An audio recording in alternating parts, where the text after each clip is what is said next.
semuanya, kepada karang, kepada ombak, kepada matahari.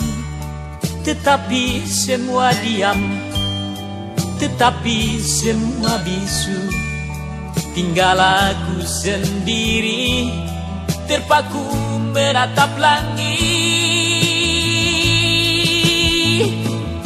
Barangkali di sana ada jawabnya, mengapa di tanahku terjadi bencana. Mungkin Tuhan mulai bosan melihat tingkah kita yang selalu salah dan bangga dengan dosa-dosa.